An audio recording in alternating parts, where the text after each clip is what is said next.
यो दिव्याक्षरमुक्तजुष्टचरणो नन्तार्कते जोमये धाम्नी ब्रह्मपुरे शुभावयभवान् दिव्ये निजे राजते यो धृत्वात्र नराकृतिं च सवृषां भक्तिं विते निक्षितो तं धार्मिं ह्यवतारिणं च सहजानन्दं हरिं चिन्तये गुणातीतोऽक्षरं ब्रह्म भगवान् पुरुषोत्तमः जनोजानन्निदं सत्यं मुच्यते भवबन्धनात् श्री स्वामिनारायण भगवाननी जय। अक्षर पुरुषोत्तम महाराजनी जय। गुणातीतानंद स्वामी महाराजनी जय। भगत जी महाराजनी जय। शास्त्री जी महाराजनी जय। योगी जी महाराजनी जय। प्रमुख स्वामी महाराजनी जय। महंत स्वामी महाराजनी जय। प्रमुख स्वामी महाराज शताब्दी महोत्सवनी जय। स्वामीनारायण हरे वचनामृत गढ़ा प्रथमनु 18मु विषय खंडननु हवेलीनु। स्वामीनारायण हरे संवत 1876 माक्षरवदी छठने दिवस रात्रि पाछली पर बाकी हती त्यारे स्वामी श्री सहजानंदजी महाराज श्री गढ़ड़ा मध्य दादा काचना दरबार में आतमणे बारणे ओरडानी ओसरीने आगळ फळियामां ढोलिया उपर विराज्या हता अने सर्व श्वेत वस्त्र धारण कर्या हता।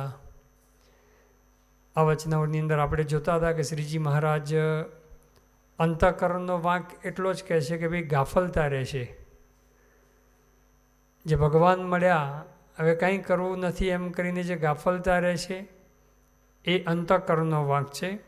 झाजो वांक पंच ज्ञानेन्द्रियोनो छे एम करीने जे ज्ञानेन्द्रियोनी बात करे छे एमां सौथी पहेला रसना इंद्रियनी बात करे छे ए आपणे जोता हता।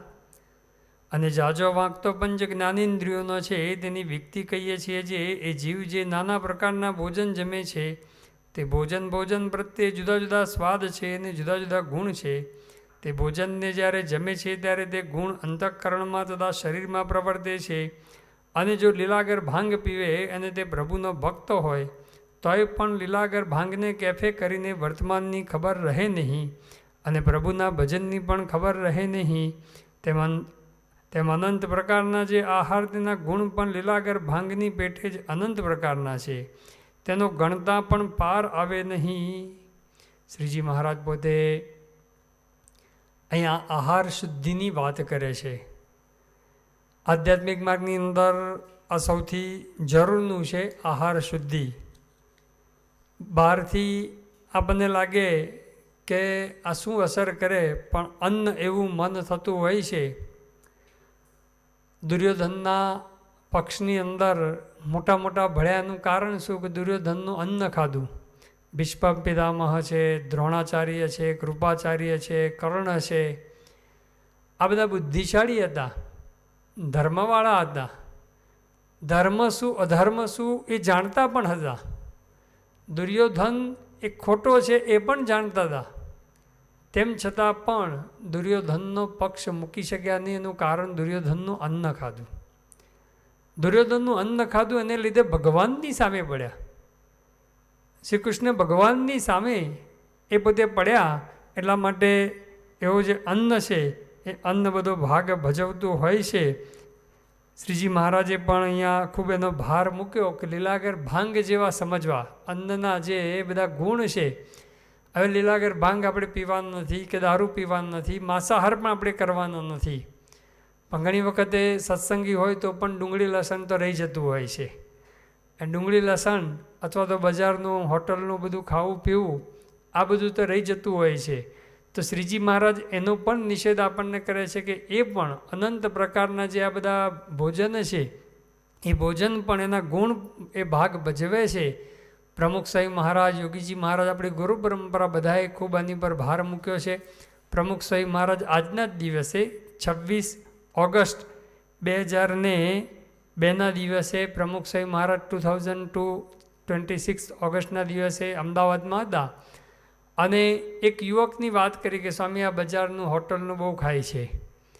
એટલે સ્વામી પોતે એકદમ નજીક ગયા અને બધું જે સ્વયંસેવકનો બધો સ્કાર્ફ લટકાયેલો, સ્વામી અમે એને ખેંચીને બધું કીધું. સ્વામી કે આ બધું તમે સ્વયંસેવકના બધા સ્કાર્ફ લટકાવો, બધું કરો, પણ આ જો જીવનની અંદર ન હોય તો બધું નકામું છે. એમ કરીને સ્વામી યુવકને બહુ સારી રીતે ઓળખતા હતા અને ખૂબ પરિચય હતો. એટલે ખૂબ ભારપૂર્વક પ્રમુખ સાહેબ મહારાજે એને બધી વાતો કરી અને નિયમ આપ્યો. સ્વામી કહે તું નિયમ લે, પાકું કર કે આજ પછી કોઈ દિવસ એવી રીતે આ બધા હોટલમાં કે બજારનું કે એવું કશું કંઈ ખાવું નથી. આપણને ઘણી વખતે પ્રશ્ન એવો થાય કે હાઇજીનની દૃષ્ટિએ ઘણી વખતે સારું પણ હોય. કોઈ સારી હોટલની અંદર હાઇજીનની દૃષ્ટિએ ઘણું બધું ધ્યાન રાખતા હોય, બધી ચોખ્ખાઈ રાખતા હોય, માથે કેપ પહેરી હોય ને હાથમાં ગ્લોવ્સ પહેર્યા હોય ને બધું કરતા હોય. એટલે આપણને લાગે કે હાઇજીનની દૃષ્ટિએ કદાચ બરાબર લાગતું હોય, પરંતુ બનાવનારના જે બધું જે છે એ આ અન્નની અંદર આવતું હોય છે. જે અહીંયા ઘરની અંદર એ માતા બનાવે એનો જે પ્રેમ જે અનાજની અંદર આવે, એ ભોજનની અંદર આવે, એ પેલાની અંદર આવતું નથી. અને બીજું કદાચ હાઇજીનની દૃષ્ટિએ બરાબર હોય, પણ જે સ્વામિનારાયણ સંપ્રદાયની જે શુદ્ધિ છે, શ્રીજી મહારાજે જે શુદ્ધિ આપેલી છે એવી શુદ્ધિ એ તો બહાર રાખવી ખૂબ મુશ્કેલ છે. કારણ કે બહાર તો બધું નોનવેજ પણ બધું એક જ હોટલમાં બનતું હોય. એના વાસણો, પછી એના જે ચમચા ચમચી, પછી એની અંદર જે બધું કાપવા માટેના બધા ચપ્પા ને બધું કોણ વારે ઘડીએ ધોવા જાય ને કોણ આમથી આમ બધું વારે ઘડીએ બધું કરવા જતું હોય છે.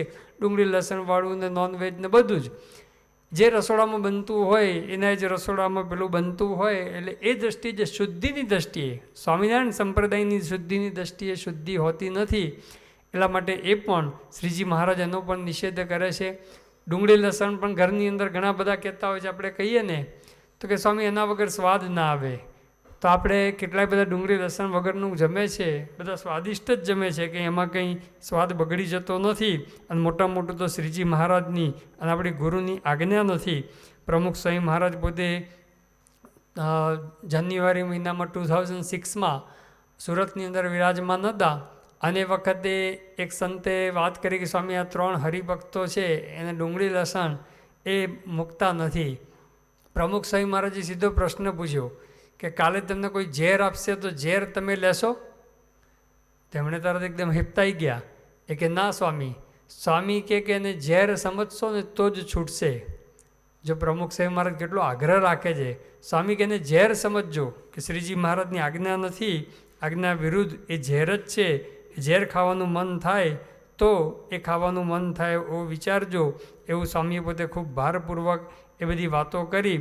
તો આવી રીતે પ્રમુખ સ્વામી મહારાજ, યોગીજી મહારાજ, એમણે તો ખૂબ ભાર મૂકી. યોગીજી મહારાજ પોતે એક વખત ગોંડલની અંદર હતા અને યુવકો એ સાથે વિચરણની અંદર હતા. એ બધાને વિચાર એવો આવ્યો કે ગોંડલની અંદર કોલેજ ચોકના ગોટા ખૂબ વખણાય છે.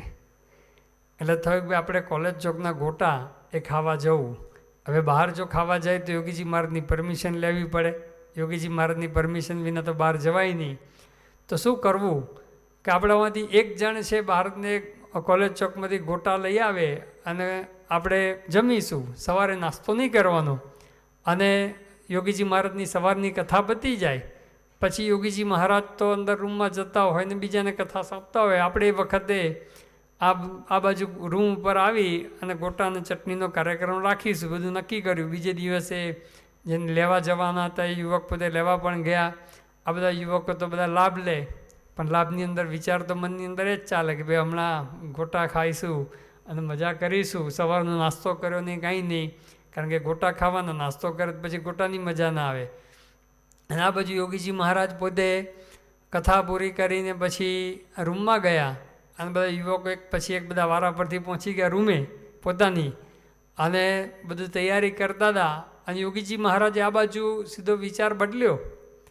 બાથરૂમ ગયા હશે ને પછી વિચાર બદલ્યો કે ચાલો આપણે રાઉન્ડ મારવા જઈએ ગોંડલની અંદર. યોગીજી મહારાજનો ક્રમ હતો પણ સાંજે લગભગ જતા હતા યોગીજી મહારાજ રોજ. આ યોગીજી મહારાજનો ગોંડલમાં ક્રમ રહેતો જ. સાંજનો ટાઈમ થાય એટલે ગોંડલ મંદિરમાં બધે જ યોગીજી મહારાજ છે, પાછળ પેલો શાસ્ત્રીજી મહારાજનો છે, દૂર પ્રસાદીનો લીમડો છે, ત્યાં સુધી પણ જાય, ગૌશાળામાં જાય, બધી જગ્યાએ યોગીજી મહારાજ પોતે ગોંડલની અંદર એ રાઉન્ડ મારવા નીકળે. પણ આજે તો રાઉન્ડ મારવા નીકળ્યા ને સીધા યુવકની રૂમ બાજુ જ ગયા યોગી બાપા. અને ત્યાં તો રૂમમાં બધું આમ બંધ કરીને બેઠેલા, તૈયારી કરતા હતા ને રૂમ ખકડી. એટલે થયું ભાઈ કોણ આવ્યું, અને ખોલીને જોયું તો યોગીજી મહારાજ હતા. અને યોગીજી મહારાજ હતા ને આ તો બધા આમ ગોટાને બધું પડેલું, એટલે એકદમ રેડ એન્ડ ડેડ પકડાયા. યોગીજી મહારાજ કે ગુરુ આ શું? એટલે બધાએ કહ્યું બાપા કોલેજ ચોકના ગોટા છે ને બહુ વખણાય, એટલે બધાની ઈચ્છા થઈ. યોગી બાપા કે ન ખવાય આપણાથી, જાઓ આજે ઉપવાસ કરી નાખો. સવારે નાસ્તો તો કર્યો નહોતો, એટલે આખા દિવસનો પૂરેપૂરો ઉપવાસ આવ્યો. અને બીજે દિવસે પણ યોગીજી મહારાજે પોતે એ બધા માટે યોગીજી મહારાજે ગોટા બનાવી અને યોગીજી મહારાજે બધાને જાતે જમાડ્યા. પણ પેલા બજારના હોટલના એ તો ખાવા ન જ દીધા. તો જો મોટા પુરુષનો એ આવો આટલો બધો આગ્રહ એ આપણા માટે હોય છે, તેના ઉપર ખૂબ વિચાર કરો. શ્રીજી મહારાજે કીધું કે આ બધા જે અન્ન છે એ તો દારૂ ને લીલાગર ભાંગ જેવા છે, એકલ શૃંગી જેવા એકલ શૃંગી, જેને સ્ત્રી પુરુષનું કોઈ ભાન નહોતું, સ્ત્રી શું ને પુરુષ શું એવી કંઈ ખબર નહોતી. એ પણ આ સારા સારા મેવા મીઠાઈ ખાધા, અને સારા સારા મેવા મીઠાઈ ખાધા એની અંદરથી જ એમનું મન છે એ બગડ્યું, મન એ બધું ભ્રષ્ટ થયું. અને ત્યાર પછી જ એ પોતે ત્યાં રોમપાદ રાજાના રાજ્યની અંદર ગયા. અને કથા તો બહુ લાંબી છે, પણ એના મૂળની અંદર આ બધું સારું સારું એ બધું ખાવાનું, એની અંદરથી આ બુદ્ધિ ભ્રષ્ટ થઈ. તો આ ખૂબ વિચાર કરવાનો. બીજું, આપણે નિયમ પ્રમાણે ખાવાનું એ તો બરાબર છે. આપણે બીજું માંસાહાર ખાતા નથી, ડુંગળી લસણ પણ ના ખાઈએ, બજારનું હોટલનું પણ ના ખાઈએ. પણ જે યોગ્ય ખાવાનું છે, શુદ્ધ સાત્વિક આહાર છે, એ પણ શુદ્ધ સાત્વિક આહાર નિયમ પ્રમાણેનો જ છે. પણ એ પણ ભગવાનને ધરાવીને જમીએ, ભગવાનને થાળ કરીને જમીએ, જેથી કરીને પ્રસાદીભૂત થઈ જતું હોય છે. એટલે એ જમવાનું. એની અંદર પણ એક વાત શ્રીજી મહારાજે પોતે ઉમેરેલી છે કે એમાં પણ સંયમ.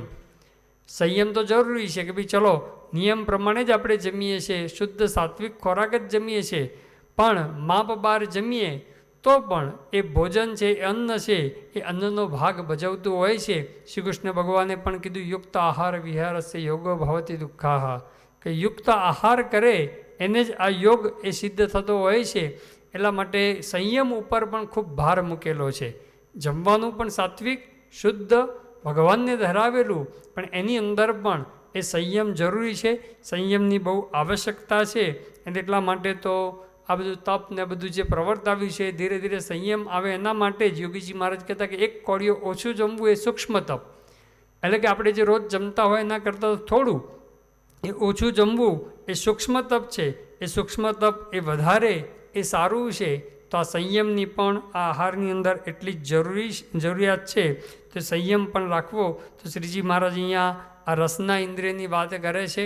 ત્યાર પછી શ્રોત્ર દ્વારે જે શબ્દ આવે છે એની વાત કરે છે.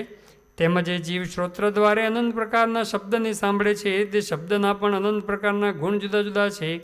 તે જેવો શબ્દ સાંભળે છે તેવો જ અંતઃકરણમાં ગુણ પ્રવર્તે છે. જેમ કોઈક હત્યારો જીવ હોય, અથવા કોઈક પુરુષ વ્યભિચારી હોય, અથવા કોઈક સ્ત્રી વ્યભિચારિણી હોય, અથવા લોક અને વેદની મર્યાદાને લોપીને વર્તતો એવો કોઈક ભ્રષ્ટ જીવ હોય, તેમની જે વાત સાંભળવી તે તો જેવી લીલાગર ભાંગ પીવે અથવા દારૂ પીવે એવી છે. માટે તે વાતના સાંભળનારાના અંતઃકરણને ભ્રષ્ટ કરી નાખે છે, અને ભગવાનનું ભજન સ્મરણ તથા વર્તમાન તેની વિસ્મૃતિ કરાવી નાખે છે. તેમજ ત્વચાના સ્પર્શ પણ અનંત પ્રકારના છે, અને તેના ગુણ પણ જુદા જુદા અનંત પ્રકારના છે. તેમાં પાપી જીવનો જે સ્પર્શ તે જ ભાંગ દારૂના જેવો છે. માટે તે સ્પર્શનો કરનારો હરિભક્તો હોય તેની પણ શુદ્ધ બુદ્ધને ભૂલાડી દે છે. તેમજ રૂપ પણ અનંત પ્રકારના છે, અને તેના ગુણ પણ અનંત પ્રકારના જુદા જુદા છે. તે કોઈક ભ્રષ્ટ જીવ હોય ને જો તેનું દર્શન થયું હોય તો જેમ લીલાગર ભાંગ તથા દારૂ પીધે ભૂંડું થાય છે, તેમજ તે પાપીના દર્શનના કરનારોનું પણ ભૂંડું જ થાય અને બુદ્ધિ ભ્રષ્ટ થઈ જાય છે. તેમજ ગંધ પણ અનંત પ્રકારના છે, અને તેના ગુણ પણ અનંત પ્રકારના છે. ને જો પાપી જીવના હાથનું પુષ્પ અથવા ચંદન તેની જો સુગંધી લે તો જેમ લીલાગર પીધે બુદ્ધિ ભ્રષ્ટ થાય, તેમજ બુદ્ધિ ભ્રષ્ટ થાય છે. શ્રીજી મહારાજ વારા પરથી દરેક ઇન્દ્રિયોની વાત કરે છે કે દરેક ઇન્દ્રિયો પોતપોતાના વિષયની અંદર જ્યારે જાય તો એ વિષય દરેક એ પોતે દારૂ અને લીલાગર ભાંગ જેવા જ છે, એ બુદ્ધિ ભ્રષ્ટ કરે છે. શબ્દની વાત કરી કે જો ખરાબ શબ્દ સાંભળવામાં આવે, અશ્લીલ બધા શબ્દો સાંભળવામાં આવે, તેનાથી પણ બુદ્ધિ ભ્રષ્ટ થતી હોય છે.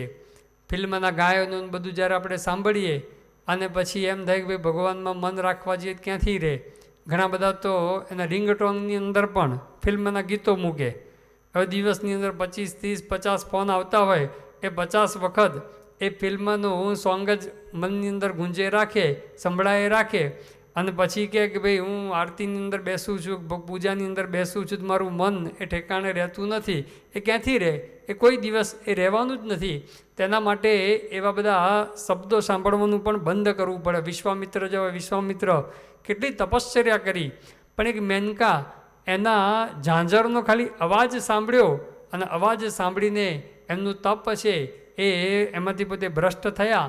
આંખો ખોલીને રૂપ જોયું અને રૂપ જોઈને પછી તો સાવ ભ્રષ્ટ થયા. એટલા માટે આવા મોટા મોટા ઋષિઓ એમના પોતા ઉત્તમ જીવન જીવનારા હતા, સંયમી હતા, તપસ્વી હતા, પણ એમના જીવન દ્વારા આપણને શીખવે છે, આપણને બોધ આપે છે કે આપણે આ વિષયના માર્ગે કોઈ દિવસ એ જવું નહીં. સ્પર્શની અંદર પણ વાત કરે છે કે નારદજી જેવા નારદજી ભગવાનનું મન કહેવાય, પણ એમણે પણ શીલનિધિ રાજા એમની જે પુત્રી વિશ્વમોહિની, એમણે કીધું કે મારી પુત્રીને લાયક કોણ એ વર છે તમે શોધી આપો, તમે તો ત્રિલોકીમાં ફરો છો. એટલે એમણે વિશ્વમોહિનીનો હાથ જોયો, સ્પર્શ કર્યો. વિવેક સાગર સ્વામી કહે છે ને લેધર કરંટ લાગ્યો. હાથનો ખાલી સ્પર્શ કર્યો અને જે કરંટ લાગ્યો ને પછી આમ રૂપ જોયું અને થયું કે ભાઈ આમને યોગ્ય તો હું જ છું, મારા સિવાય બીજું કોઈ જ નથી. અને પછી તો ભગવાન પાસે રૂપ માગવા ગયા. કથા બહુ લાંબી છે, એની અંદરથી પણ એમને પણ આ પ્રશ્ન થયો. તો આવા સ્પર્શ પણ મહારાજ કહે છે કે અનંત પ્રકારના છે. અને રૂપની વાત કરે છે, રૂપની અંદર તો ભલા એ મોહ પામેલા છે અને એની અંદર એ ભ્રષ્ટ થયેલા છે. ચ્યવન ઋષિ રાફડો થઈ ગયા, તેમ છતાં પણ એક ખાલી આખું બધું રાફડો થઈ ગયેલા, બધું માટી ચડી ગયેલી, ખાલી આંખો એક સહેજ ખુલ્લી અને એની અંદર પણ આ જે સુકન્યા છે એ સુકન્યાનું રૂપ જોયું, એની અંદરથી એ બધે ભ્રષ્ટ થયા. તો આવા તો કેટલાય બધાના પ્રસંગો એ આપણને જોવા મળે છે કે એની અંદરથી રૂપની અંદર ભ્રષ્ટ થયેલા છે. રાવણ જેવો રાવણ મહારાજવી અને કેટલો બુદ્ધિશાળી હતો, બધું જ હતો અને કેટલો ગ્રહો ઉપર બધો વિજય મેળવેલો. લોકોને ગ્રહ નડતા હોય છે, રાવણ ગ્રહોને નડતો આવો હતો. તેમ છતાં પણ એની પત્ની મૂકીને સીતાના રૂપની અંદર જ્યારે મોહ પામ્યો ત્યારે ઘેર બેઠા એને મૃત્યુ આવી ગયું. ઇન્દ્ર જેવા ઇન્દ્ર એને પણ ગૌતમ ઋષિની પત્ની જે અહલ્યા એના રૂપની અંદર મોહ પામ્યો, એની અંદર 1000 ભગ એ થયા. એટલા માટે આ રૂપની અંદર પણ એ ભ્રષ્ટ થવાય છે અને એ તો મોટામાં મોટી બારી છે. આ જે અંતઃકરણને ભ્રષ્ટ કરવા માટે અંદરની અંદર વિષયો પ્રવેશ થાય એના માટે જો મોટા મોટો જો બારણું હોય તો આ રૂપરૂપી ચક્ષુ ઇન્દ્રિય દ્વારા આ બધું રૂપ પ્રવેશે છે અને એના દ્વારા બધું ખૂબ કચરો અંદર એ ઠલવાતો હોય છે. ચુનીલાલ મળિયાની શ્રેષ્ઠ વાર્તાઓ એની અંદર એ ચુનીલાલ મળિયા પોતે એક મદારીનું દૃષ્ટાંત આપે છે. એક મદારી હતો, એણે નાગ અને નાગણ એ બંનેને પોતે વશ કરેલા. એનું ઝેર કાઢ્યા વિના એની સાથે બધો ખેલ કરતો. એ પોતે વાંસળી વગાડે અને એના આધારે નાગ અને નાગણ બંને પોતે નાચે. ઝેરની કોથળી કશું કાઢ્યું નહીં, બધું જ એ રીતે વર્ષો સુધી બધા એની સાથે આ દાવ કરતો, ખેલ કરાવતો. પરંતુ અને બ્રહ્મચર્યની અંદર પણ વ્યવસ્થિત હતો. અને આ પોતે જાખરો મદારી એ પોતે એનું નામ એક વખતે એક ગામની અંદર જાય છે અને ત્યાં આગળ બધા ખેલ જોવા માટે ઘણા બધા આવ્યા હોય છે. એની અંદર એક તેજબા એના રૂપની અંદર એની દ્રષ્ટિ જાય છે. પોતે તો પહેલાં તો એકદમ લીન થઈ અને આ વાંસળી વગાડે છે. નાગ અને નાગણી બંને પોતે ડોલતા હોય છે અને એ વખતે પેલી બાઈ છે એને આના રૂપની અંદર આસક્તિ થઈ. એટલે એને ખેંચવા માટે ઘણા પ્રયત્નો કર્યા, પરંતુ આ ખેંચાયું નહીં. અને એક બહુ પ્રયત્નના અંતે એક વખત ખાલી એનું રૂપ જોયું અને એક જ વખત રૂપ જોયું અને એ ડંખ અંતરની અંદર લાગ્યો અને એની અંદર વૃત્તિ ગઈ, એમાં એનો તાલ તૂટ્યો અને જેવો તાળ તૂટ્યો ને એટલે પેલી એ નાગણ છે એ પોતે ખીજાઈ અને આ જે ઝાખરો જે એ મદારી હતો એ ઝાખરા મદારીને ડંખ માર્યો અને ઝેરી ડંખ એને માર્યો. અને એ વખતે એક જણ બધા સાપ ઉતારવાવાળો, ઝેર ઉતારવાવાળો એ ત્યાં આગળ હાજર હતો. ઝેર ઉતારવા માટે ઘણા પ્રયત્નો કર્યા પણ ઝેર ઉતરતું નહોતું. એટલે છેવટે છેલ્લો ઉપાય કર્યો કે ચીંથરી લઈ અને એને મંત્રી અને કે જો એને ફાળીએ તો સાથે સાથે આ નાગ અને નાગણ પણ મરી જાય. આવો એણે વિચાર કરીને જ્યાં કરવા ગયો એ વખતે આ ઝાખરો મદારી હતો એણે કીધું કે ભાઈ રહેવા દે, આ જે નાગણના જે ડંખ વાગ્યા છે એ તો કદાચ ઉતરી જશે, પણ જે આ ગળચટા વખ, આ રૂપનો ગળચટા વખ એટલે વિષ ગળ્યું જે રૂપરૂપી જે વખ વાગ્યા છે એ નીકળવાના છે નહીં, એટલા માટે તું એને મારવાનું રહેવા દે. એમ કરતાં કરતાં એ બોલતા બોલતા પોતે એ મર્યો. પરંતુ આવી રીતે રૂપના ડંખ એ પણ અંતરની અંદર લાગી જતા હોય છે.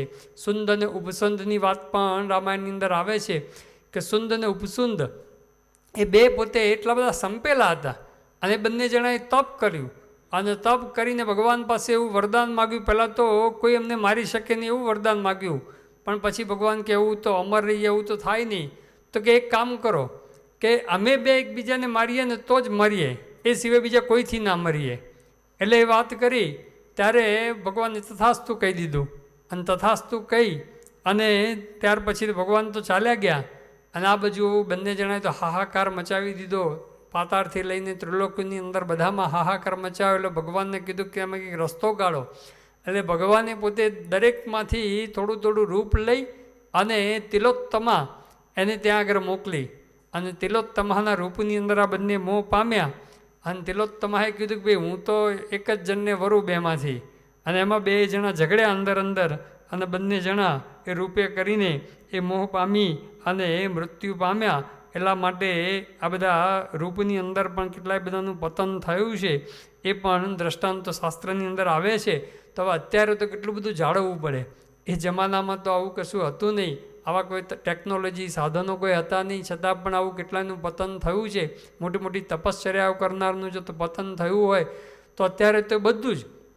પહેલાં તો બધા જૂના જમાનામાં કેમ ભવાયા બધા વેશ ભજવવા માટે આવે, વરસમાં એક વખત આવે ત્યારે બધું ભવાયા જોવા જવાનું, વેશ જોવા જવાનું આ બધું થાય. પણ ત્યાર પછી બધા સિનેમાગૃહ આવ્યા અને ત્યાર પછી અત્યારે તો બધું મોબાઈલની અંદર બધું આવ્યું. આખી દુનિયાનું બધું મોબાઈલની અંદર આવી ગયું. તો આખી દુનિયાનું બધું જે જોવું હોય બધું મોબાઈલમાં આવી જતું હોય. એ વખતે કેટલું ધ્યાન રાખવું પડે. જો ધ્યાન ન રાખીએ તો મોબાઈલ દ્વારા, ઇન્ટરનેટ દ્વારા એ પણ એ આપણું પતન થતું હોય છે. એટલા માટે એની અંદર પણ ખૂબ સાવચેતી રાખવાની જરૂર છે. ખૂબ જ વિવેકપૂર્ણ ઉપયોગ કરવો પડે. કારણ ટેકનોલોજી છે, ઉપયોગ તો કરવો જ પડશે. ઉપયોગ કર્યા વિના તો ચાલવાનું નથી, કે મોબાઈલ વિના ચાલવાનું નથી, કે બીજા બધા કોમ્પ્યુટર વિના પણ ચાલવાનું નથી. પણ જો વિવેક ન હોય અને આ જાણપણું ન હોય કે આની અંદરથી જો હું જાણપણું નહીં રાખું તો પછી આમાંથી જ મારું પતન થશે, એ જો વિચાર જો અંતરની અંદર ન હોય ને તો પછી ગમે ત્યારે પણ એ પતન થતું હોય છે અને ભ્રષ્ટ થવાતું હોય છે. એટલા માટે એ પણ રૂપ પણ અનંત પ્રકારના છે, એની પણ બધી અસર થતી હોય છે. અને શ્રીજી મહારાજ ગંધની વાત કરે છે. ગંધ પણ અનંત પ્રકારના છે. અજામેલ છે, એણે પોતે વેશ્યાનું ખાલી પુષ્પ સૂંઘ્યું, એમાંથી એની બુદ્ધિ ભ્રષ્ટ થઈ અને પવિત્ર બ્રાહ્મણ હતો છતાં પણ પોતે સાવ વિષય ભ્રષ્ટ થઈ ગયો. અને પછી તો ભગવાનના માર્ગે ચાલે એવી અંતરમાં બુદ્ધિ જ ના રહી. પછી ભગવાનને કૃપા કરી નારદજીએ દીકરાનું નામ નારાયણ રાખ્યું, વસ્તુ જુદી છે, અને દ્વારા મોક્ષ કર્યો. પણ શ્રીજી મહારાજ દરેક વખતે વાત કરે છે કે બુદ્ધિ ભ્રષ્ટ થઈ જાય છે. આ પંચ વિષય એની અંદર જ્યારે બધી ઇન્દ્રિયો જાય અને વિષય જ્યારે વ્યક્તિ ભોગવવા લાગે છે ત્યારે બુદ્ધિ એવી ભ્રષ્ટ થાય છે. અને ભ્રષ્ટ બુદ્ધિએ કરીને પછી એ આધ્યાત્મિક માર્ગની અંદર એક ચાલી શકતો નથી. પછી ભગવાન ભજવાના, ભગવાનની ભક્તિ કરવાના, સત્સંગ કરવાના, આ બધા જે વિચાર આપણને આવવા જોઈએ એમાંથી કોઈ વિચાર એ આપણને આવતા નથી. શ્રીજી મહારાજે મધ્યનું, ગઢડા મધ્યનું પહેલું વચનામૃત અને ગઢડા મધ્યનું ચોથું વચનામૃત, એ બંને વચનામૃતની અંદર એ આ વાત સમજાયેલી છે. શ્રીજી મહારાજ પોતે મધ્યના પહેલા વચનામૃતમાં કહે છે, અને જ્યારે શબ્દાદિક કોઈ વિષયમાં ચિત્ત લોભાયું ત્યારે ગમે તેવો બુદ્ધિવાન હોય પણ તેની બુદ્ધિનું કાંઈ ઠેકાણું રહે નહીં અને પશુ જેવો થઈ જાય છે. શ્રીજી મહારાજે કીધું બુદ્ધિ ભ્રષ્ટ થઈ જાય છે. સેમ વાત મહારાજ કે જો આ શબ્દાદિક વિષય એટલે શબ્દ સ્પર્શ રૂપ રસ ગંધ એ પંચ વિષયની અંદર જો ઇન્દ્રિયો લોભાઈ, માઇક વિષયની વાત ચાલે છે, એ માઇક વિષયની અંદર જો ઇન્દ્રિયો લોભાઈ અને જો વિષય ભોગવવા લાગ્યો તો શ્રીજી મહારાજ કે બુદ્ધિનું કાંઈ ઠેકાણું રહે નહીં અને પશુ જેવો થઈ જાય છે. પશુમાં એની અંદર કંઈ ફેર રહે નહીં, લાજ મર્યાદા એ બધી જ એ જતી રહેતી હોય છે. તો એ પણ વાત શ્રીજી મહારાજ અહીંયા સમજાવે છે. એવી જ વાત મધ્યના ચોથા વચનાઓની અંદર પણ કહે છે કે ભગવાન વિના બીજા ગમે તેવા હોય એ વિષયનો યોગ થાય, વિષયરૂપી ધૂળનો યોગ થાય ત્યારે એ ધૂળ જ ભેગા એ ધૂળ થઈ જાય છે. એવી વાત શ્રીજી મહારાજે ત્યાં આગળ કરી છે. એટલા માટે સાર અસાર એ વિચારી અને આ બધા વિષયો ભોગવવા શ્રી કૃષ્ણ ભગવાને પણ ગીતાની અંદર કીધું કે યતતો યપી કૌંતેય પુરુષસ્ય વિપશ્ચિત ઇન્દ્રિયાણી પ્રમાથીની હરંતી પ્રસભમ મનઃ. કોઈ વિદ્વાન હોય, અને વિદ્વાન એટલે ખાલી વાચ્યાર્થ વિદ્વાન નહીં, શાસ્ત્રોમાં આમ કહ્યું છે ને બધી વાતો કરે એવો વાચ્યાર્થ વિદ્વાન નહીં, પણ પ્રયત્ન કરતો હોય, આધ્યાત્મિક માર્ગે ચાલવા માટે પુરુષાર્થ કરતો હોય, એટલે કે જીવનમાં એપ્લાય કરવા માટે શાસ્ત્રોમાં જે વાત કરી છે બધી જીવનમાં ઉતારવા માટે સતત પ્રયત્નશીલ હોય, પ્રયત્નશીલ હોય એવો વિદ્વાન હોય. યતતોયપી કૌંતેય પુરુષસ્ય વિપશ્ચિત ઇન્દ્રિયાણી પ્રમાથીની, ઇન્દ્રિયો એવી બધી બળવાન છે. હરંતી પ્રસભમ મન, બળાત્કારે એ મનને એ વિષય તરફ એ ખેંચી જાય છે. એટલા માટે તાની સર્વાણી સંયમ્ય યુક્તા આસીત મત્પરહ વશેહિ યસ્ય ઇન્દ્રિયાણી તસ્ય પ્રજ્ઞા પ્રતિષ્ઠિતા. એટલા માટે બધી જ ઇન્દ્રિયો, એ ઇન્દ્રિયોનો સંયમ એ ખૂબ જ આવશ્યક છે. આ જ વચનાઓમાં હજુ પણ શ્રીજી મહારાજ એની વિસ્તારથી પાછા આગળ વાત કરવાના છે. એટલે ટૂંકમાં આ ઇન્દ્રિયોનો સંયમ એ જરૂરી છે. ઇન્દ્રિયોને મોકળી મૂકવી નહીં. જેમ કહે છે ને કે એક એક વિષયની અંદર એક ઇન્દ્રિય જાય અને કેટલાનું મૃત્યુ થતું હોય છે. શાસ્ત્રોની અંદર દ્રષ્ટાંત આપે છે કે જેમ રસ છે, રસની અંદર માછલીનું મૃત્યુ થતું હોય છે, કે જે માછલી છે એને બધું પેલું ઝાડની અંદર ખાવાનું આપે એટલે પછી લેવા માટે જાય અને ઝાડની અંદર ફસાઈ જાય એની અંદર મૃત્યુ થતું હોય છે. પછી રસ, પછી શબ્દની અંદર હરણનું મૃત્યુ થતું હોય છે. હરણ છે શબ્દ સાંભળવા માટે આકર્ષણ પામે, સંગીત સરસ મજાનું સાંભળવા માટે આકર્ષાય અને એની અંદર પારધી પોતે એને મારી નાખતો હોય છે. એટલે શબ્દની અંદર હરણનું મૃત્યુ, સ્પર્શની અંદર હાથીનું મૃત્યુ થતું હોય છે. એના માટે ઊંડી ખાઈ કરી અને હાથણી બનાવવામાં આવે અને હાથીની અંદર સ્પર્શ કરવા જાય અને એમાં પોતે ફસાઈ જતો હોય છે. તો શબ્દ, સ્પર્શ, પછી રૂપની અંદર પતંગિયા, એ પતંગિયા પોતે દીવાના રૂપની અંદર એવા આકર્ષાય અને ત્યાં એ રૂપ લેવા માટે જાય અને ત્યાં પોતે બળીને ખાખ થઈ જતા હોય છે. આપણે જોઈએ છીએ મોટી એલેજોનોની અંદર પણ બધા કેટલાય બધા આ ફૂદા જીવડા એ બધા આકર્ષાય અને આકર્ષાઈને પોતે રાખ થઈ જતા હોય છે. તો રૂપની અંદર એ પતંગિયાનું મૃત્યુ થતું હોય છે. શબ્દ, સ્પર્શ, રૂપ, રસ અને ગંધની અંદર એ ભમરાનું મૃત્યુ થતું હોય છે. એ ભમરો છે એ પોતે કમળની અંદર એકદમ આસક્ત થઈ જાય અને એનો રસ લેવા માટે, એ પોતે એનું ગંધ લેવા માટે પોતે આખો દિવસ ત્યાં જ બેસી રહે. હવે સાંજ પડે એટલે શું થાય, કમળ છે ને બીડાઈ જાય, કમળ એ બંધ થઈ જાય. એના મનની અંદર તો એમાંથી પોતે નીકળી શકે નહીં અને મનની અંદર વિચાર આવે કે હું આ ગંધ લઉં છું, હવે બહાર નીકળવા માટે શું, તો કે આ રાત પડી છે પણ સવાર થશે ને, રાત્રિર ગમિષ્યતિ ભવિષ્યતિ સુપ્રભાતમ ભાસ્વાનુદેશતિ ઉદિશ્યતિ પંકજશ્રી ઇત્થમ વિચિંત્ય કોશ ગતે દ્વિરેફે. આવો અંતરમાં વિચાર કે રાત્રિ જશે, સવાર ઉદય થશે અને કમળ એકદમ ખીલશે અને ફરી પછી મને આ બધો ગંધ પ્રાપ્ત થશે, સુગંધ પ્રાપ્ત થશે. આવું અંતરની અંદર વિચારે છે. પણ ત્યાં જ હાથી છે, હાથીને કમળનું વન ખૂબ ગમે અને કમળ સાથે એ પોતે આમ બીજું તો ગમે એટલે શું કે હાથી પોતે કમળને તોડે, પગ નીચે કચડે, આ રમત કમળ સાથે હાથી ખૂબ કરે અને આવું વિચારે છે. ત્યાં જ હા હંત હંત નલિની ગજમ ઉજ્જહાર. હા હંત એ કે આશ્ચર્યની વાત છે કે નલિનીમ એટલે કે એ કમળને, આ ગજ છે હાથી છે, એ હાથી એ ઉપાડી જાય છે અને કચડી નાખે છે, એમાં ભમરાનું મૃત્યુ થાય છે. તો ગુણાતીતાનંદ સ્વામીની વાતની અંદર લખ્યું છે કે એક એક વિષયની અંદર એક એકનું આવું મૃત્યુ થાય છે. તો પાંચે આપણને વળગ્યા હોય તો આપણને ક્યાં એ આપણને સુખરૂપે ભગવાન ભજવા દે. બીજું એક દ્રષ્ટાંત ગુણાતીતાનંદ સ્વામી આપેલું છે કે 5 પાડા હોય, એકદમ ઉન્મત્ત પાડા. એ ઉન્મત્ત પાડા, હવે એક પાડો હોય ને એ પણ જો ઉન્મત્ત થયું હોય ને તો ભલભલા માણસને પણ મારી નાખે, અને એટલું વેર રાખે ને એ પોતે એને છોડે નહીં. સંત સ્વામી પોતે વાત કરતા કે એક જે પાડો વડતાલની અંદર હતો અને એને કોકની સાથે વેર થયું. હવે એ વેર એવું થયું તો પછી એનો અગ્નિ સંસ્કાર કરી નાખેલો ને, તો અગ્નિ સંસ્કાર કરેલો ત્યાં આગળ ગઈ, ત્યાં આગળ જઈને પણ એની જે રાખ પડેલી ને એ રાખને ઉલાડે, રાખની આગળ એ પોતે રાખને પગથી કચડે.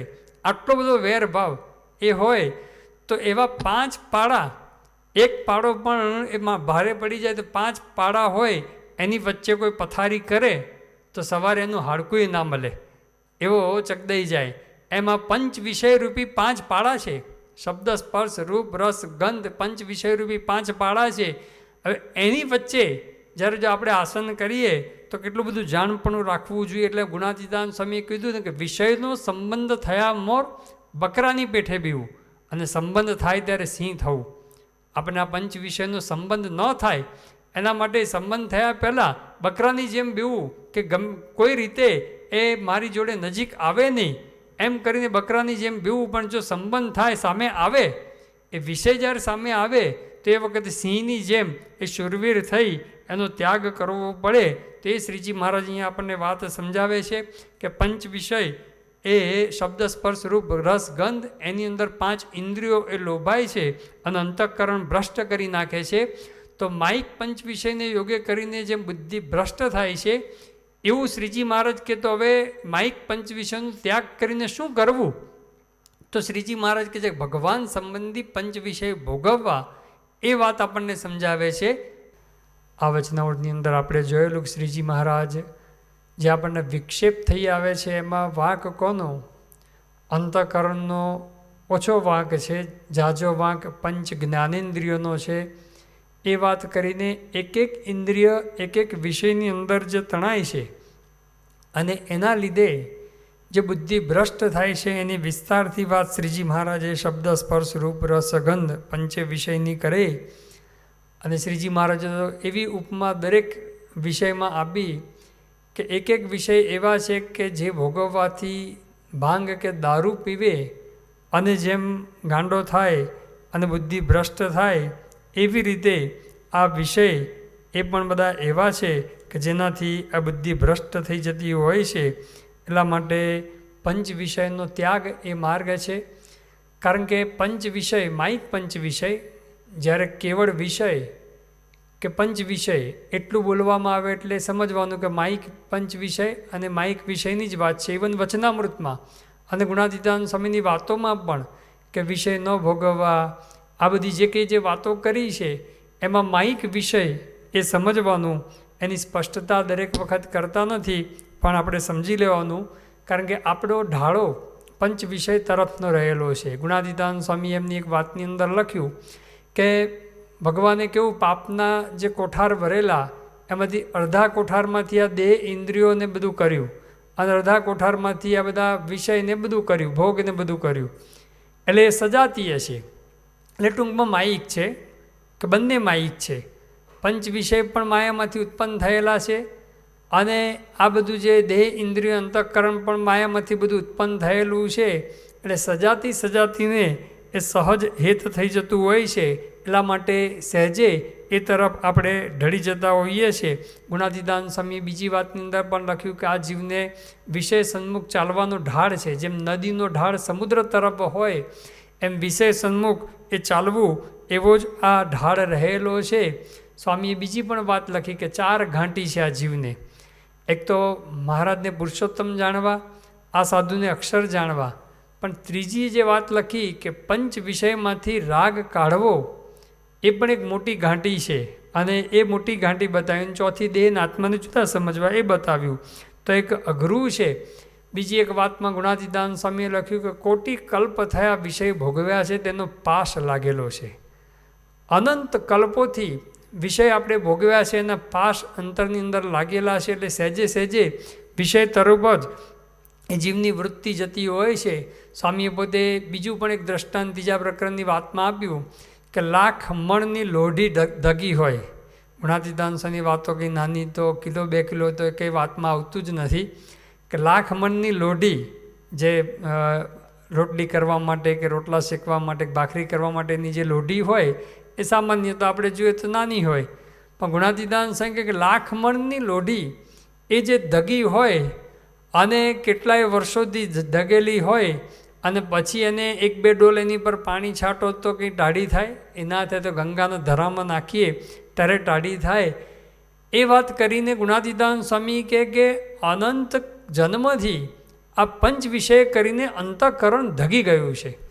અને અંતઃકરણ ધગી ગયું છે એટલા માટે એ ભગવાનના ભજનનું ભક્તિનું કંઈ સુખ આવતું નથી. બીજી પણ એક વાતમાં ગુણાતીતાનંદ સ્વામી પોતે બાવળિયા સામું જોઈને બોલ્યા કે આ 50 કોટી યોજન આટલો મોટો સમુદ્ર છે એને યોગ્ય કરીને પણ આ બાવળીઓ લીલો પલ્લવ નથી, સુકાઈ ગયો છે. એનું કારણ શું? તો એની પર રેતી ચડી ગયેલી. રેતી કરીને જે સોરાઈ ગયેલો એવો શબ્દ વાપર્યો છે. એમ ગુણાતીતાનંદ સ્વામી કહે કે પંચ વિષય કરીને આ જીવ સોરાઈ ગયો છે એટલા માટે આવો સત્સંગ લીલો પલ્લવ છે, સમુદ્ર જેવો સત્સંગ છે, તેમ છતાં પણ એને યોગ્ય કરીને પણ આ જીવ છે એ લીલો પલ્લવ થતો નથી. એનું કારણ શું? કે પંચ વિષય કરીને એ સોરાઈ ગયો છે એટલા માટે એનો ત્યાગ એ જ ઉત્તમ માર્ગ છે. ગુણાતીતાનંદ સ્વામીની વાતની અંદર લખ્યું કે વિષયના માર્ગે આંધળા થવું, બહેરા થવું, લૂલા થવું, એમ થવું પણ આસક્ત ના થવું. સ્વામીની વાતો એકદમ નાની હોય પણ ખૂબ વિચારવા જેવી હોય. સ્વામીએ કેવું કીધું કે વિષયના માર્ગની અંદર આંધળા થવું એટલે શું? કે જે એવું રૂપ આવે, ન જોવા યોગ્ય એવી વસ્તુ આવે તે વખતે આંખો બીડી લેવી, આંખો બંધ કરી લેવી. ન સાંભળવાનું કંઈક આવે, આ જગતનું કંઈક સાંભળવાનું આવે કે અભાવની કંઈક વાતો સાંભળવામાં આવે તો કાનને બીડી લેવા, કાનને બંધ કરી દેવા, પણ એમાં આસક્ત ના થઈ જવું, એટલે કે વિષયની અંદર એ જોડાઈ જવું નહીં. સ્વામીએ બીજી વાતની અંદર પણ લખ્યું, ગુણાતીતાનંદ સ્વામી કહે કે આ પ્રભુ ભજવા દેહ ધર્યા છે, પણ આ પંચ વિષય જે કેવા છે કે દમઘોષના દીકરા જેવા છે.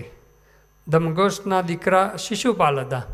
એ દમઘોષના દીકરા શિશુપાલ એની ઈચ્છા હતી કે રૂકમિણી સાથે હું વિવાહ કરું. અને શ્રી કૃષ્ણ ભગવાન એમણે પોતે રૂકમિણીની ઈચ્છા હતી કે મારે ભગવાનને વરવું, અને ભગવાનને વરવા માટે જ એમણે દેહ ધરેલો. પછી તો કોઈ રીતે એની શિશુપાલ સાથે પોતે લગ્ન કર્યા નહીં અને ભગવાન સાથે જ વર્યા. પણ ગુણાતીતાનંદ સ્વામી જે રૂકમિણીએ જેમ ભગવાન સાથે વરવા માટે દેહ ધર્યો હતો એમ આપણે પણ ભગવાન સાથે વરવા દેહ ધર્યો છે, પણ પંચ વિષય છે આ દમઘોષના દીકરા શિશુપાલ જેવા છે એ વચ્ચેથી એ આ જીવને એ બાજુ લઈ જાય છે. એટલા માટે એનાથી ચેતવું એ પણ ગુણાતીતાનંદ સ્વામીએ પોતે વાત લખી. સ્વામીએ બીજી વાત લખી અને શ્રીજી મહારાજે પણ આ વાત લખેલી છે કે આપણને ભગવાનનું સુખ નથી આવતું. સ્વામી કે ભગવાનનું સુખ નથી આવતું એનું કારણ શું? કે પંચ વિષયે અધ્ધર રાખી મૂક્યા છે. એટલા માટે ભગવાનના સુખની અંદર એ ડૂબકી મારવા દેતા નથી. જેમ તુંબડી હોય કે લોટો હોય, એ તુંબડીને આમ પાણીમાં ઊંધી ડૂબાડવા જાય તો શું કરે? એમ ઊંચે એને હવાથી એને ઊંચે જ બહાર ફેંકી દે. એમ પંચ વિષય છે એ ભગવાનના સુખની અંદર એ આપણને ડૂબવા દેતા નથી, એમાંથી બહાર કાઢી મૂકે છે. વિષય અધ્ધર રાખી મૂક્યા છે એટલા માટે ભગવાનનું સુખ આવતું નથી. શ્રીજી મહારાજે ગઢડા અંતનું 28 વચનામૃત છે એમાં પણ આ વાત કરી છે કે ભગવાનના સુખને કોણ અનુભવે છે, કોણ ભોગવે છે અને કોણ પ્રાપ્ત કરે છે. એવી વાત શ્રીજી મહારાજે પ્રશ્ન પૂછ્યો છે. પછી ત્યાં દૃષ્ટાંત આપ્યું છે કે જે માછલું છે, માછલાનું જીવન શું છે? જળ છે. એમાંથી બહાર કાઢો એટલે પોતે તરફડીને મરી જાય. એમ પંચ વિષય કરીને જેને જીવનપણું મનાણું હોય એ કોઈ દિવસ ભગવાનના સુખને અનુભવી શકતો નથી, ભોગવી શકતો નથી અને પ્રાપ્ત પણ કરી શકતો નથી. પંચ વિષય કરીને જેને જીવનપણું મટી ગયું છે એ જ ભગવાનના સુખને અનુભવે છે, ભોગવે છે ને પ્રાપ્ત કરે છે. એવી વાત શ્રીજી મહારાજે પોતે કરી. એટલા માટે આ વિષય એનો ત્યાગ કરી અને ભગવાનના માર્ગે ભગવાન તરફ ટૂંકમાં વાળવા ઇન્દ્રિયોને એ શ્રીજી મહારાજ અહીંયા મુખ્ય સિદ્ધાંત બતાવે છે. કારણ કે ગુણાતીતાન સ્વામી કહ્યું કે બહાર તો બજારમાં અને પડોશમાં વિષયના ઢોલ વાગે છે, પંચ વિષયના ઢોલ વાગે છે. એમાં ગુણાતીતાન સ્વામી તો એવું કીધું કે જો જાણપણું નહીં રાખે તો નાક કપાશે. એવા શબ્દો પણ ગુણાતીતાન સ્વામી પોતે વાપર્યા. ગુણાતીતાન સ્વામી પોતે એકવાર વાડીમાં બેઠેલા અને એ વખતે વસોના વાઘજીભાઈ, સારંગપુરના જેઠા ખાચર અને લોધિકાના અભયસિંહ એ મોટા મોટા હરિભક્તો જુનાગઢ મંદિરે ગયા. ત્યારે ખબર પડી કે ભાઈ સ્વામી તો વાડીએ ગયા છે. એટલે વાડીમાં ગયા અને સ્વામી ત્યાં વાડીમાં બેઠેલા ને ત્યાં દંડવત કરવા લાગ્યા. અને દંડવત કરતા હતા એ જોઈને રઘુનાથચરણ સ્વામીએ તેમણે કીધું કે સ્વામી આ બધાને કહો કે અહીંયા દંડવત કરે છે, વાડીમાં કાંટા વાગશે. ગુણાતીતાન સ્વામી કહે કે આ કાંટા છે ને એ તો કદાચ વાગશે તો સોય દ્વારા કે નરણી દ્વારા આપણે કાઢી નાખીશું. નરણી એટલે કે કાંટો કાઢવા માટેનું એ વખતે નયણી કહે છે. એ વાણંદ હોય એ પોતે એવું હથિયાર રાખતા જેનાથી પોતે આ કાઢી નાખતા હતા. એટલે એ દ્વારા ગુણાતીતાન સ્વામી કે આપણે કાઢી નાખશું, પરંતુ પેલા બજારના કાંટા છે ને એ બહુ ભૂંડા. એટલે એ વખતે હરિજીવન ત્યાં બેઠેલા એમણે કીધું કે સ્વામી બજાર તો જુનાગઢની બજાર તો રોજ સાફ થાય છે અને રોજ પાણી છંટાય છે પાછું. એટલે બહુ સારું કહેવાય એ જમાનામાં આવી વ્યવસ્થા, રોજ બજાર સાફ થાય અને પાણી છંટાય. એટલે બધી સારી વ્યવસ્થા કરેલી કે બધું સાફસૂફી થાય છે અને પાણી પણ છંટાય છે. તો બજારમાં ક્યાંથી કાંટા હોય? ગુણાતીતાન સ્વામી કે બજારની અંદર કેવા કાંટા? તો કે રૂપનો કાંટો આંખમાં વાગે, શબ્દનો કાંટો કાનની અંદર વાગે, સ્પર્શનો કાંટો ત્વચાની અંદર વાગે, ગંધનો કાંટો નાકની અંદર વાગે, નાસિકાની અંદર વાગે, અને રસનો કાંટો એ જીવાની અંદર વાગે. એ બજારના કાંટા. અને એ બજારના કાંટા એકવાર વાગે ને એ કાઢવા એ બહુ મુશ્કેલ થઈ જતું હોય છે. મુક્તાન સ્વામીના આખ્યાનની અંદર આવે છે કે મુક્તાન સ્વામીને સાધુ થવું હતું, ઘરેથી તો નીકળી ગયા અને એ વખતે ધાંગધ્રાની અંદર ગયા, ત્યાં દ્વારકાદાસ બાવાને મળ્યા અને એમને કીધું કે ભાઈ મારે તો બ્રહ્મચર્ય પાળવું છે ને ભગવાનને મેળવવા છે. તેમણે ના પાડી દીધી. એને કીધું કે તું કલ્યાણદાસ પાસે જા વાંકાનેરની અંદર.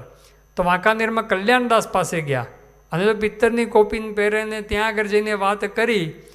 તો એમણે મુકુંદદાસ એમનું નામ, એને કીધું ભાઈ મુકુંદ તું આ બધી વાત રહેવા દે. વર્ષો પહેલાં કે મારે ઉજ્જૈન જવું હતું ત્યારે પૂછ્યું કે ભાઈ આ ઉજ્જૈનના પાદરમાં કીધું ભાઈ કાશીનો માર્ગ ક્યાં? એવું ખાલી પૂછ્યું તો એક બાઈએ પોતે લટકું કર્યું કે મહારાજ ઇધર સે ચલે જાઓ. તો 40 વર્ષથી એ લટકું ભૂલાતું નથી, તો તું ક્યાં બધી વાતો કરે છે? તો જે કાંટો વાગી ગયો, રૂપનો કાંટો એકવાર વાગી ગયો તો 40 વર્ષથી આવી સાધના કરવા છતાં પણ નીકળતો નથી. તો ગુણાતીતાન સ્વામી કે બહુ સાવચેત રહેવું પડે. શ્રીજી મહારાજ પણ એટલા માટે અહીંયા સાવચેતી રાખવાની વાત કરે છે. હવે તો લટકું એકવાર જોયું, હવે આજે તો મોબાઈલમાં ને ઇન્ટરનેટની અંદર ને બધું જાણી જોઈને જો અજાણતાની અંદર પણ જો આવું જોવાઈ જાય તો પણ આટલો એ અનર્થ થતો હોય છે. તો જાણીને એ બધા કેટલાય લટકા જો અંતરની અંદર ભરવામાં આવે તો અંતઃકરણ ભ્રષ્ટ થઈ જતું હોય છે અને ભગવાનના માર્ગે એ પછી ચાલી શકાતું નથી. એટલા માટે આ વિષયનો ત્યાગ કરવો એ જ મોટો માર્ગ છે. જેમ ગુણાતીતાન સ્વામીની વાતની અંદર લખ્યું કે એક ફિરંગીના ત્યાં એક વ્યક્તિ સુથારી કામ કરવા માટે ગયેલા અને સુથારી કામ કરતાં કરતાં એના જે પત્ની હતા એ ત્યાં આગળ બેઠેલા. હવે એના રૂપની અંદર એકવાર એની વૃત્તિ ગઈ અને રૂપનો કાંટો એકવાર વાગી ગયો અને વાગ્યો તો એવો વાગ્યો એને જોયા વગર રહેવાય નહીં. એ ભોગવ્યા વિના, વિષય ભોગવ્યા વિના રહેવાય નહીં. એટલે વારે ઘડીએ એના સામું જુએ. એટલે પેલા એ સમજી ગયો અને એણે કીધું કે ભાઈ મત જૂના. વારે ઘડીએ એને ચેતવ્યો, મત જૂના 2-3 વાર કીધું, છતાં પણ આ કાંટો એકવાર વાગી ગયો એટલે જોયા વગર એને રહેવાય નહીં. અને પછી બહુ જોયું એટલે તો પેલાને પણ રીસ ચડી અને આંખો પેલાની ફોડી નાખી. એટલે આ બધા વિષય એવા છે કે જે કેટલું બધું નુકસાન એ આપણને કરે છે. એટલે ગુણાતીતાન સ્વામીએ કીધું કે પડછાયાને પુગાય નહીં એટલે પહોંચાય નહીં. આપણો કેટલો સરસ દ્રષ્ટાંત આપે છે સ્વામી કે આપણો પડછાયો હોય અને આ બાજુથી સૂર્ય આવતો હોય તો જેમ જેમ ચાલીએ તો પડછાયાને પકડી ના શકાય. એમ ગુણાતીતાનંદ સ્વામી કે વિષયનો પાર આવે એમ છે જ નહીં. એનો ત્યાગ કરવો એ જ એ શ્રેષ્ઠ માર્ગ છે. મધ્યનું 47મું વચનાવૃત 47 વચનાવૃત છે. એમાં પણ ગુણાતીતાનંદ શ્રીજી મહારાજે કીધું કે પાતાળ સુધી પૃથ્વી ફાટી છે, પાતાળ સુધી પૃથ્વી ફાટી છે. એ પાણીએ કરીને ભરવા જઈએ તો ભરાય એવી છે જ નહીં. એટલા માટે એને તો ત્યાગ કરવો એ જ માર્ગ છે. યયાતિ રાજાનું આખ્યાન શ્રીમદ ભાગવતની અંદર આવે છે, મહાભારતની અંદર પણ આવે છે. યયાતિ રાજા એણે પોતે કેટલું બધો વિષય ભોગવ્યા, અને દિવ્યાની સાથે લગ્ન કરેલા વિષય ભોગવ્યા, પણ પછી એને શાપ થયો અને વૃદ્ધાવસ્થા આવી. અને વૃદ્ધાવસ્થા આવી તો એને એના દીકરા પુરુ એની આવરદા લીધી અને પછી ફરી યુવાની પ્રાપ્ત કરી, અને પછી કેટલાય વર્ષો સુધી આ વિષય ભોગવ્યા, અને છેવટે પછી પસ્તાવો થયો. અને એણે કીધું કે ન જાતું કામ કામા નામ ઉપભોગે ન સામ્યથી હવિષા કૃષ્ણ વર્ધમેય ભૂયો એવા બી વર્ધતે. કે આ કામનાઓ છે એ કોઈ દિવસ એ ભોગવવાથી શાંત થતી નથી. એ તો કેવું છે કે અગ્નિ છે, અગ્નિ અંદર હવિષા એટલે કે ઘી હોમવામાં આવે તેમાંથી તો ઉડતાનો એ ભડકો વધવાનો જ છે, એ કોઈ દિવસ ઓછો થવાનો છે જ નહીં. એટલા માટે એનો ત્યાગ કરવો એ જ એ માર્ગ છે. ગુણાતીતાનંદ સ્વામીએ એક વાતની અંદર લખ્યું કે જો વિષય છે એ તો આજ મૂકીએ કે પછી 100 વર્ષે મૂકીએ કે 100 જન્મે મૂકીએ, પણ મૂક્યા વિના એ છૂટકો જ નથી. એવી વાત ગુણાતીતાનંદ સ્વામીએ એમણે પોતે કરી. અને ગુણાતીતાનંદ સ્વામીએ બીજું પણ સુંદર વાત કરી કે ચલો અંતરમાંથી વિષયની વાસના ટળવી એ તો ઘણી સાધના માગી લે છે, પણ ગુણાતીતાનંદ સ્વામીએ કીધું કે વિષય વિના જીવથી રહેવાય નહીં. એટલા માટે ભગવાને વેદની મર્યાદા મૂકી છે.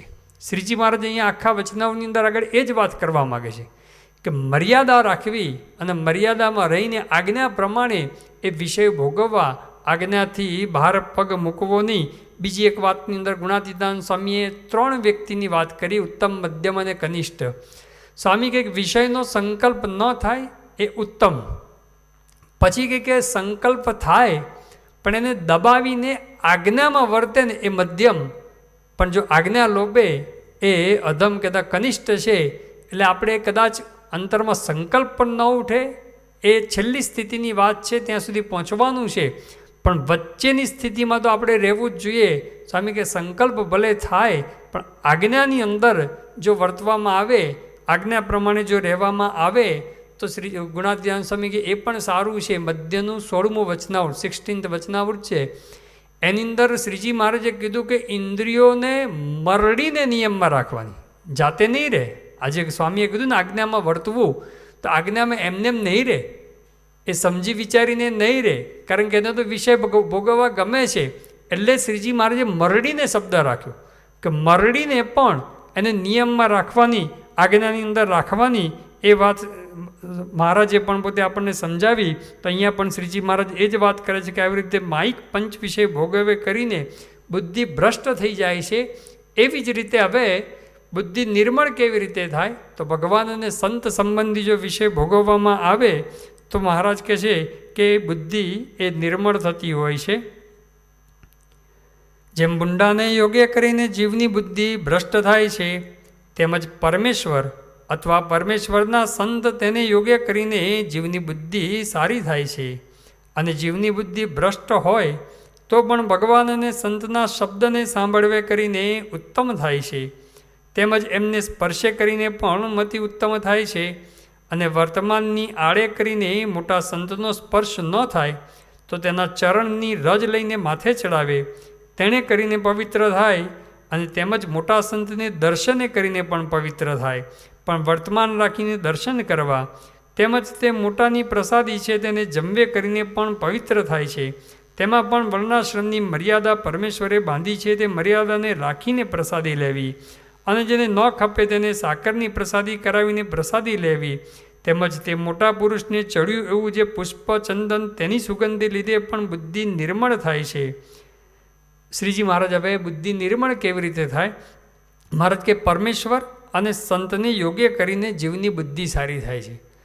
પછી મહારાજ પહેલાં ખાલી વાત કરે છે કે ભગવાનને સંતના શબ્દને સાંભળવે કરીને એ મતિ ઉત્તમ થાય અને એમના સ્પર્શે કરીને મતિ ઉત્તમ થાય. પછી સીધી મોટા સંત ઉપર જ વાત લઈ જાય છે. મોટા સંતના જ સ્પર્શ, મોટા સંતની પ્રસાદી, મોટા સંતના જ દર્શન, એની ઉપર શ્રીજી મહારાજ પોતે જાય છે. એમાં સ્પષ્ટતા શ્રીજી મહારાજ પોતે અહીંયા કરે છે કે જેમ મોટા સંતને સ્પર્શે કરીને એ મતિ ઉત્તમ થાય, પણ મહારાજ કે વર્તમાનની આડે કરીને મોટા સંતનો સ્પર્શ ન થાય. એટલે પંચવર્તમાન, જેમ કે અત્યારે મોહન સ્વામી મહારાજ છે એ સાધુ રૂપે છે, શ્રીજી મહારાજ ભગવાન સાક્ષાત હતા, તે વખતે તો બાઈઓ પોતે શ્રીજી મહારાજના દર્શન સ્પર્શ કરી શકતી. હવે મોહન સ્વામી મહારાજ છે એ સાધુ છે, તો પંચવર્તમાનની મર્યાદા છે, તો બાઈઓ કેવી રીતે એમના સ્પર્શ કરી શકે? તો શ્રીજી મહારાજે એનો પણ ઉપાય બતાવ્યો કે વર્તમાનની આડે કરીને મોટા સંતનો સ્પર્શ ન થાય, તેની ચરણ રજ લઈને માથે ચલાવે તો પણ બુદ્ધિ પવિત્ર થાય, નિર્મળ થાય. એ વાત અહીંયા કરી. એવી રીતે દર્શન પણ શ્રીજી મહારાજ કે વર્તમાન રાખીને દર્શન કરવા, એટલે કે નિયમમાં રહી અને ભલે દૂરથી પણ જો દર્શન કરે તો પણ એ દર્શને કરીને પણ પવિત્ર થાય. એવી રીતે પ્રસાદીની વાત કરી. શ્રીજી મહારાજ કે એ પણ વર્ણાશ્રમની જે મર્યાદા બાંધી છે એ પ્રમાણે પ્રસાદી લેવી. જેમ કે ભગતજી મહારાજના વખતનો વિચાર કરીએ તો ભગતજી મહારાજ પોતે ગૃહસ્થ હતા, શાસ્ત્રીજી મહારાજના ગુરુ હતા. શાસ્ત્રીજી મહારાજ એમને ગુરુ તરીકે સ્વીકાર્યા, પણ ભગતજી મહારાજની ડાયરેક્ટ પ્રસાદી ભગતજી મહારાજ જમતા હોય અને એની જે પ્રસાદી શાસ્ત્રીજી મહારાજ ન લઈ શકે, કારણ કે આશ્રમની મર્યાદા આવી ગઈ. એ ગૃહસ્થાશ્રમમાં હતા અને શાસ્ત્રીજી મહારાજ તો પછી ત્યાગાશ્રમની અંદર હતા. એટલે હવે સાધુને એ રીતે લેવાય નહીં પ્રસાદી, તો કેવી રીતે લેવી? તો શ્રીજી મહારાજ કે સાકર પ્રસાદીની કરાવી દેવી. અને સાકરની પ્રસાદી લેવી, એવી જે કંઈ ચોખ્ખી જો કોઈ પ્રસાદી હોય એ બધી લઈ શકાય છે, પણ એ વર્ણાશ્રમની જે મર્યાદા બાંધી છે એનો પાછો ભંગ કરવો નહીં, લોકમાં ખરાબ લાગે. શાસ્ત્રીજી મહારાજ કે એ બધા સંતો દિવ્ય ભાવવાળા હતા કે ભાઈ મોટા સંત જે આપે, ભગતજી મહારાજ સાક્ષાત પુરુષ, ભગવાનના ધારક પુરુષ, પરંતુ લોકમાં જ્યારે મર્યાદા શ્રીજી મહારાજે આપેલી છે તે મર્યાદાની અંદર રહેવું પડે તો લોકમાં સારું લાગે. તેટલા માટે શ્રીજી મહારાજે બધી સ્પષ્ટતા પણ કરી. પણ ટૂંકમાં ભગવાન અને સંતના દર્શને કરીને, એમના સ્પર્શે કરીને અને એમની પ્રસાદી જમવે કરીને એ બુદ્ધિ એ નિર્મળ થતી હોય છે. ગુણાતીતાન સ્વામીની વાતની અંદર લખ્યું કે જો પાપીનો વાયરો આવે તો 60,000 વર્ષનું પુણ્ય બળી જાય, અને સાધુનો વાયરો આવે તો 60,000 વર્ષનું પાપ બળી જાય ને પુણ્ય થાય. વાયરો આવે એટલે કે એનો યોગ થાય, એનો સમાગમ થાય. જેમ પાપીનો સમાગમ થાય તો પછી પુણ્ય બળી જાય, તો અહીંયા સંતનો એનો સમાગમ થાય તો પાપ પણ બળી જતું હોય છે. બીજી પણ ગુણાતીતાન સ્વામીએ વાત કરી કે આ દર્શન તો પંચ મહાપાપને પણ બાળી દે એવું આ દર્શન છે. આવા સંતના દર્શન કરે તો પંચ મહાપાપ પણ બળી જાય એવું આ સત્પુરુષનું એ દર્શન છે. સ્વામીએ બીજી પણ વાત લખી, શાસ્ત્રમાં ભારે ભારે પ્રાયશ્ચિત લખ્યા છે, એ આવા સંતના દર્શને કરીને પણ એ ટળી જતા હોય છે. એવું આ પવિત્ર દર્શન, ભગવાન અને સંતનું દર્શન એ બુદ્ધિને અતિ પવિત્ર કરે છે. અને આપણે જોયા પણ છે, બધા દ્રષ્ટાંતો પણ જોયા છે, પ્રસંગો પણ જોયા છે કે જેણે જેણે આવી રીતે દર્શન કર્યા, એ દર્શન કરવા માત્રથી એ પાપ બળી જાય. ગુણાતીતાન સ્વામીએ કીધું કે આવા સાધુને મનમાં સંભાળીએ તો મનના પાપ બળી જાય, દર્શન કરીએ તો આંખના પાપ બળી જાય, વાતો સાંભળીએ તો કાનના પાપ બળી જાય. એમ મહિમા સમજવો અને મહિમા સમજી અને દર્શન અને બધું કરવાનું. મહિમા સમજીને વાતો સાંભળીએ, મહિમા સમજીને ચરણ સ્પર્શ કરવાનો અને મહિમા સમજીને પ્રસાદી લઈએ તો કામ થાય એવું ગુણાતીતાન સ્વામીએ કીધું. જો મહિમા વગર એમનેમ પ્રસાદી લઈએ કે એમનેમ સ્પર્શ કરીએ તો લાભ થાય છે, પણ જેવો જોઈએ એવો યથાર્થ લાભ ના થાય. જેમ ગોપીઓએ પોતે એક જ વખત ચરણ સ્પર્શ કર્યો ભગવાનનો, એક જ વાર, અને પંચ વિષય છે ખારા ઝેર જેવા થઈ ગયા. એમ એક જ વખત જો મહિમાએ સહિત જો સ્પર્શ કરવામાં આવે તો પણ ભગવાન અને સંતની એવી તાકાત છે કે પોતે આપણને શુદ્ધ કરી દે, પવિત્ર કરી દે એવું આ એમનું દર્શન છે, એવો એમનો સ્પર્શ છે. સંત સ્વામી સારંગપુરની અંદર હતા, શાસ્ત્રીજી મહારાજે એક વખત પ્રસાદી આપી, બધાને પ્રસાદી આપી, ખૂબ પ્રસાદી આપી. એટલે એમણે બધે આ પ્રશ્ન પૂછ્યો કે સ્વામી, ગોપીઓ એક વખત સ્પર્શ કર્યો તો પણ પંચ વિશે ખારા ઝેર જેવા થઈ ગયા, અને તલના એક અડધા દાણામાંથી 84 વૈષ્ણવ થયા, તો આપ તો આટલી બધી પ્રસાદી આપો છો છતાં પણ કેમ કામ થતું નથી? શાસ્ત્રીજી મહારાજ કે આપનાર અને લેનાર બેયની શ્રદ્ધા અને બેયના મહિમા ઉપર જાય છે. તો આપનારને તો શ્રદ્ધા પણ છે ને મહિમા પણ છે. સત્પુરુષને શ્રદ્ધા છે, મહિમા છે, બધું જ છે. પરંતુ જો આપણને સામે મહિમા ન હોય તો પછી એ જોઈએ એવું કામ થતું નથી. સારું તો થાય છે જ, ભૂંડું તો કંઈ થતું જ નથી. પરંતુ જો મહિમાએ સહિત જો દર્શન કરીએ, મહિમાએ સહિત જો વાતો સાંભળીએ, મહિમાએ સહિત જો સ્પર્શ કરીએ તો વિશેષ આ બુદ્ધિ નિર્મળ થઈ જતી હોય છે. કામરોડના દાજીભાઈ હતા, એ તો વ્યવહારિક કામ માટે પોતે જુનાગઢ પધારેલા અને ક્યાં આગળ ઉતરવું તો ખબર પડી કે ભાઈ અહીંયા જુનાગઢની અંદર ગુણાતીતાન સ્વામીએ બાંધ્યું છે, વ્યવસ્થા કરી છે, નૌકામેળી પણ રાખેલી છે, એટલે ત્યાં આગળ ઉતરીએ. એટલે સ્વામીએ તેમને ઉતારો આપ્યો, એમના ઘોડા માટેની પણ બધી વ્યવસ્થા કરી અને હોકામેળીમાં ઉતારો આપ્યો. એટલે હોકો પીવાનું બધું પણ એમને તો સારું થયું. અને સ્વામી પોતે જમાડા કરે, બધી વ્યવસ્થા કરે. એટલે એમને થયું કે ભાઈ ગુણાતીતાન સ્વામી એની મહેમાનગીરી માણવા જેવી ખરી, એવી વાતો સાંભળેલી, પરંતુ ખરેખર એ માણવા જેવી છે. હવે થોડા દિવસ રોકાઈને થયું ચલો હવે આમ રોકાયો એટલે જવું તો જોઈએ દર્શને. એમ કરીને દર્શન કરવા માટે આવ્યા અને સ્વામીના દર્શન કર્યા અને અંતર પવિત્ર થઈ ગયું. અને સ્વામીએ કીધું કે કંઈ ગુરુ કોઈને કર્યા છે? એટલે કે સ્વામી ગુરુ કોઈને કર્યા નથી હજુ, કારણ કે જેને ગુરુ કરવા જવું એ દારૂના 2 શીશા માગે ને 2 બકરા માગે. તેમ થાય કે એ તો હું એ કરું છું, તો આને ગુરુ શું કરવા? સ્વામી કે આ એવા ગુરુ નથી, આ તો બધું છોડાવે એવા છે. એમ કરીને સ્વામીએ એમને વર્તમાન ધરાવ્યા અને સ્વામીના દર્શન કર્યા અને બુદ્ધિ પવિત્ર થઈ ગઈ. અને સ્વામીએ પંચ વર્તમાનની વાત કરી ત્યારે એમણે કીધું કે સ્વામી 4 વર્તમાન તો એ બધું દારૂ મૂકી દઈશ, માંસાહાર મૂકી દઈશ, ચોરી નહીં કરું અને બીજું અણખપતું કંઈ ખાઈશ નહીં. પણ આ વ્યભિચાર નહીં કરવાની જે તમે વાત કરી કે કેટલી બધી તાંબાની ભસ્મ ખાધી છે અને ચકલાની જીભો ખાધી છે, માટે એ નિયમ પડે એમ નથી. સ્વામીએ કીધું તમે જાહેરમાં નિષ્કપટ થયા, અમારી સામું જોઈ અને માળા આપીને કીધું કે માળા ફેરવો, દર્શન કરતાં કરતાં માળા ફેરવો. અને માળા ફેરવી અને ગુણાતીતાન સ્વામીએ દર્શન કરતાં કરતાં માળા ફેરવી અને એમણે કામ એમનો બાળી દીધો, ટાળી દીધો. તો આ દર્શનની અંદર એ તાકાત છે. જેમ ઉપેન્દ્રાન સ્વામીએ ગુણાતીતાન સ્વામી આજ્ઞાથી સેવા કરી, પણ પછી જ્યારે ગુણાતીતાન સ્વામીના દર્શન કર્યા, દ્રષ્ટિ માત્ર 4 આંખો ભેગી થઈ અને ગુણાતીતાન સ્વામીના દર્શન માત્રથી એમની આ બુદ્ધિ એ પવિત્ર થઈ ગઈ અને કામ દોષ એ એમનો ટળી ગયો. તો શ્રીજી મહારાજ અહીંયા એ વાત કરે છે કે આવી રીતે પ્રમુખ સ્વામી મહારાજના વર્તમાન કાળે મહંત સ્વામી મહારાજના જે આપણે દર્શન સમાગમ કરીએ, એની વાતો સાંભળીએ, જે કંઈ કરીએ આ મહિમા સહિત જો કરીએ, માઇક પંચ વિષયનો ત્યાગ અને ભગવાન સંબંધી જે પંચ વિષય છે, સત્પુરુષ સંબંધી જે પંચ વિષય છે એનો યોગ, બે જો ભેગું રાખીએ. શ્રીજી મહારાજે પ્રથમનું 44મું વચનાવળ એની અંદર ભગવાનની અંદર સ્નેહ થવાની વાત કરી અને સ્નેહનું કારણ પૂછ્યું કે એવો સ્નેહ થવાનું કારણ શું? તો શ્રીજી મહારાજ કે સત્પુરુષનો જો પ્રસંગ રાખે તો ભગવાનને વિશે અસાધારણ સ્નેહ થાય. ત્યારે સોમલા ખાચરે કીધું કે મહારાજ એવો પ્રસંગ તો અમે ઘણો કરીએ છીએ, છતાં પણ કેમ અસાધારણ સ્નેહ થતો નથી? શ્રીજી મહારાજ કે અડધો અમારો કરો છો ને અડધો જગતનો કરો છો, એટલા માટે થતો નથી. એટલે ભગવાન સંબંધી પંચ વિષય પણ ભોગવીએ અને માઇક પંચ વિષય પણ એ ભોગવે રાખીએ તો પછી એમાં કંઈ બરકત આવે નહીં. એટલે માઇક પંચ વિષયનો ત્યાગ કરી અને પછી ભગવાન અને સંત સંબંધી પંચ વિષય ભોગવીએ તો બુદ્ધિ નિર્મળ થતી હોય છે. એ શ્રીજી મહારાજે અહીંયા પણ એ પાછી વિસ્તારથી વાત કરી. માટે પંચ વિષયને સમજ્યા વિના જે ભોગવશે અને સાર અસારનો વિભાગ નહીં કરે અને તે નારદ સંકાદિક જેવો હશે, તેની પણ બુદ્ધિ ભ્રષ્ટ થઈ જશે. જો શ્રીજી મહારાજ કેટલો ભાર મૂકે છે, એમને કંઈ થવાનું નહોતું. સંકાદિક નારદજી પણ એને પણ એક વખત ભગવાને બતાવી દીધું. એકવાર નારદજીએ પોતે હાથ જોયો શીલનિધિ રાજાની કન્યાનો, દીકરીનો, શીલનિધિ રાજાની દીકરી જે વિશ્વમોહિની, એનો જે હાથ જોયો ને બુદ્ધિ ભ્રષ્ટ થઈ. એટલે શ્રીજી મહારાજ કે નારદ સંકાદિક જેવો હશે તેની પણ બુદ્ધિ ભ્રષ્ટ થઈ જશે. તો જે દેહાભિમાની હોય તેની બુદ્ધિ ભ્રષ્ટ થાય તેમાં શું કહેવું?